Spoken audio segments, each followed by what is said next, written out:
Okay, Assalamualaikum warahmatullahi wabarakatuh. Saya Azizah Hakim bin Ramli dan nombor metrik saya 205972. Alhamdulillah di hari yang indah ini kita berjumpa lagi. Terlebih dahulu saya ingin mengucapkan selamat sejahtera kepada doktor saya iaitu Dr. Khairul Hilmi dan juga saya ingin mengucapkan selamat sejahtera kepada semua pelajar sekalian. Hari ini saya ingin membincangkan pasal tajuk fungsi serangga dan apakah yang kita lihat dengan serangga ini. Dan di sini apa yang akan berlaku jika tiada serangga di dalam hutan semula jadi. Dan di sini serangga yang kecil itu adakah dia mempunyai fungsi yang sangat besar di dalam hutan kita? Okey, sama-sama kita huraikan. Okey, poin yang pertama adalah kitaran nutrien akan terganggu dan penguraian menjadi tidak sempurna. Okey, di sini serangga berfungsi serangga seperti semut, lalat, anak-anak dan beberapa yang lain berfungsi penting untuk memecah molekul bangkai dan pokok mati. Dan poin yang kedua adalah proses penguraian akan meningkatkan baja semula jadi kepada tanah. Dan proses penguraian menjadi terlalu lambat jika tiada serangga. Dan sini kita boleh lihat serangga adalah menjadi salah satu faktor bangkai itu membuat proses perebutan menjadi cepat. Dan jika tiada serangga di bangkai haiwan, dia sangat melambatkan proses penguraian yang terjadi. Dan serangga juga dia juga memberikan baja semula jadi jika proses penguraian terhadap bangkai pokok dan bangkai haiwan yang dilakukan, dia juga akan berfungsi untuk memberikan baja kepada tanah hutan. Dan di sini kita boleh lihat besarnya fungsi serangga. Dan poin yang kedua ialah serangga menjadi penjaga aroma bau. Okey, serangga akan memainkan peranan penting untuk menguraikan bangkai menjadi sesuatu yang berguna. Sesuatu yang berguna ini adalah menguraikan bangkai-bangkai binatang. Dan yang kedua, pentingnya penguraian ini adalah untuk menyenangkan aroma bau di dalam hutan. Kerana di dalam hutan tiada pengawasan oleh orang. Dan di sini yang menjaga hutan adalah serangga yang menjadi mengawal untuk aroma-aroma bau lah. Jika ada yang tidak enak, bangkai pokok ataupun bangkai haiwan, serangga akan membuat proses penguraian dan menghilangkan bau itulah.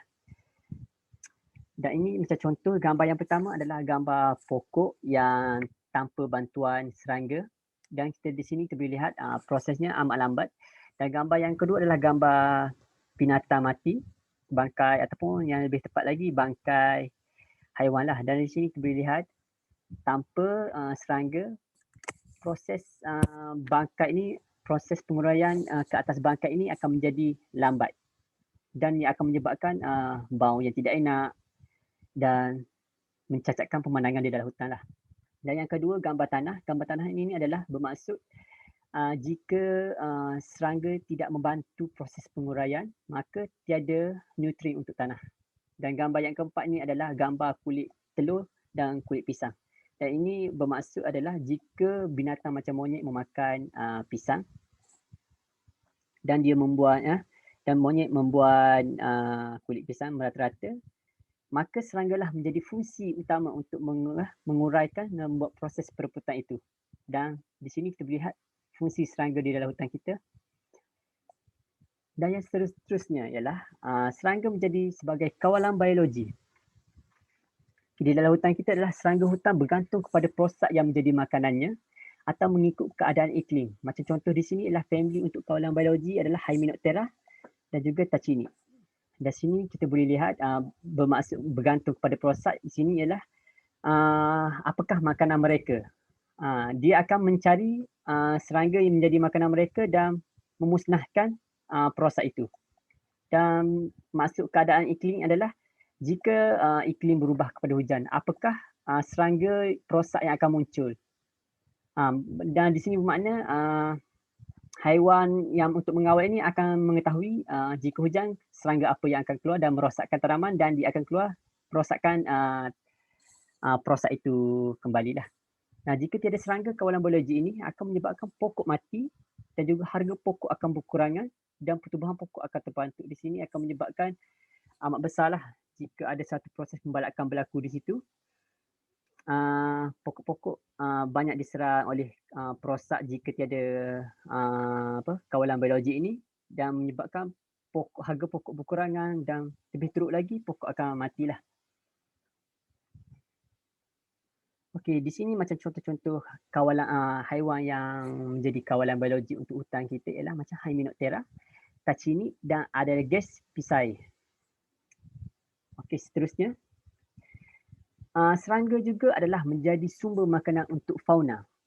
Macam contohnya haiwan karnivor memakan 140 sehingga 200 gram serangga dengan menggunakan perut yang unik untuk mencernakan makanan. Haiwan karnivor ini bermaksud seperti bukan harimau, bukan macam beruang. Dia adalah termasuk seperti macam landak. Dia hanya memakan serangga. Sebab itu dia dipanggil haiwan karnivor. Tapi dia tidak memakan tumbuh-tumbuhan. Dan yang kedua adalah burung pipit. Burung pipit ni lah hidup di hutan semula jadi dan memakan serangga kecil di dalam hutan. Dan di sini kita boleh lihat betapa besarnya fungsi serangga di dalam hutan. Yang seterusnya,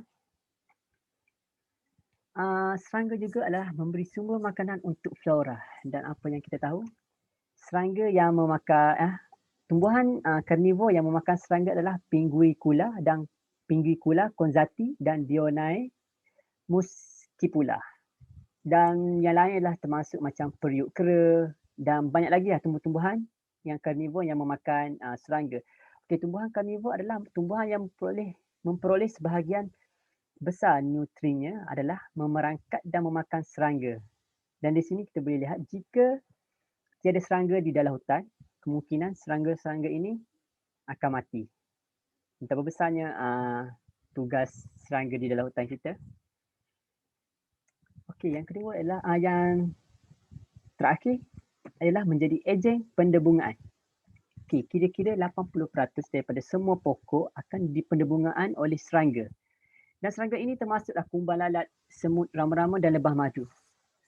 Okey, tanpa serangga kemungkinan pendebungaan menjadi lambat dan tidak banyak dapat dihasilkan. Dan di sini saya ingin menerangkan contoh pendebungaan yang dibuat ialah jika serangga lalat buah pergi ke salah satu pokok yang berbunga, dia pergi menghisap madu di bunga dan kemungkinan biji-biji di bunga itu melekat di kaki lalat buah tersebut dan lalat buah itu akan berterbangan dan kemungkinan biji-biji yang melekat di kakinya akan jatuh dan akan membuatkan biji itu tumbuh pokok yang lain. Dan di situlah ia mempercepatkan proses pendebungaan yang berlaku. Ia menyebar biji-biji yang berada di pokok yang lain dan dia menyebar dan di sini dia amat penting untuk menjadi ejen pendebungaan. Dan yang seterusnya, okey, di sini kita dapat lihat video. Ini adalah salah satu sebab mengapa serangga amat penting di hutan semula jadi kita.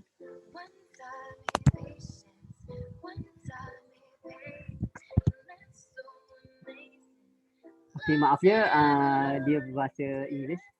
Di sini kita boleh lihat banyak serangga-serangga yang melekat di sana yang pergi kerana dia tertarik, dia membuat kerana tumbuh-tumbuhan di sana dia membuatkan tertarik menyebabkan serangga pergi ke sana.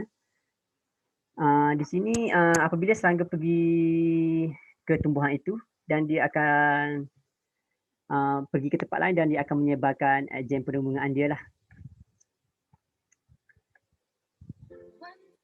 Okey, sekian, terima kasih. Itu saja daripada saya. Okey, dan di sini kita dapat lihat betapa besarnya tugas serangga di dalam hutan. Walaupun kecil, dia amat bermakna untuk hutan kita. Di sini apa yang Allah ciptakan di dunia bukan sia-sia. Dia adalah bersebab. Serangga ini adalah sebab dia adalah untuk menjadikan ekosistem di dalam hutan menjadi sangat baik. Dari situ kita perlu hargai serangga walaupun ada ramai yang geli. Dan apa yang ingin saya katakan adalah tidak ada benda yang Allah buat di atas dunia ini adalah untuk mensia-siakan. Tapi semua untuk berfungsi untuk menjaga satu sama lain. Dan itu saja daripada saya. Terima kasih. Saya harap ia amat berguna untuk anda semua. Assalamualaikum.